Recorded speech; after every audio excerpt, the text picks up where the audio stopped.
السلام علیکم ورحمۃ اللہ وبرکاتہ۔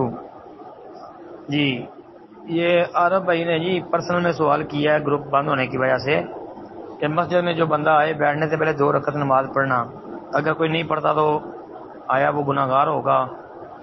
حدیث کا حوالہ جی یہ تو صحیح حدیث ہے، بخاری مسلم اور حدیث کی کتابوں میں ہے کہ نبی کریم صلی اللہ علیہ وسلم نے فرمایا اذا جاء احدکم المسجد فلیرکع رکعتین قبل ان یجلس، جب تم میں سے کوئی بندہ مسجد میں داخل ہو بیٹھنے سے پہلے 2 رکعت نماز پڑھے۔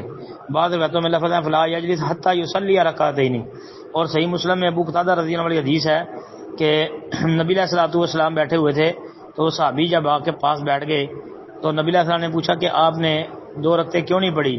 کہا کہ آپ کو بیٹھے دیکھا اس لیے میں بھی بیٹھ گیا۔ کہا کہ قم فصلی رکعتین، کھڑا ہو جاؤ 2 رکعت نماز پڑھ۔ تو پتہ چلتا کہ یہ 2 رکعتوں کی بڑی اہمیت ہے۔ ممنوع اوقات بھی ہوں تو ممنوع وقتوں میں بندہ مسجد میں داخل ہو تو یہ بیٹھنے سے پہلے 2 رکعتیں پڑھنی چاہیے۔ صحیح اور راجح بات یہی ہے جو کتاب و سنت کے زیادہ قریب ہے۔ السلام علیکم ورحمۃ اللہ۔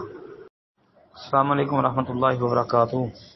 لکھتے ہیں جی جناب میں سعودی میں ملازم ہوں، کفیل نے مجھ پہ ظلم کرنا شروع کیا ہے، مجھے کہتا ہے کہ قسم کرو کہ تمہیں کسی گاہک نے کمیشن نہیں دیا ہے، یا 9 لاکھ ریال دو یا جیل جاؤ اور اپنے وطن نہیں جا سکتے۔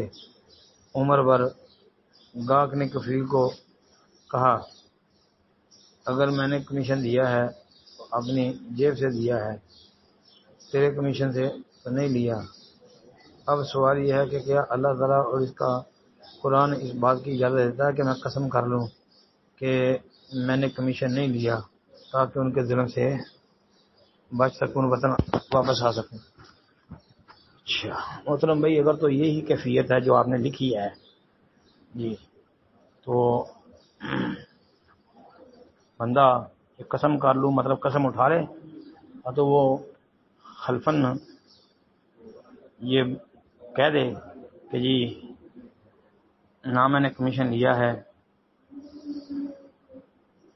جب یہ حلفاً کہے گا تو ان کے ظلم سے بچے گا اور وطن بھی واپس آ سکتا ہے۔ اگر تو یہ بات ایسے ہی ہے تو ٹھیک ہے، وہ قسم اٹھا لے، انشاءاللہ کوئی حرج نہیں اس میں۔ السلام علیکم ورحمۃ اللہ۔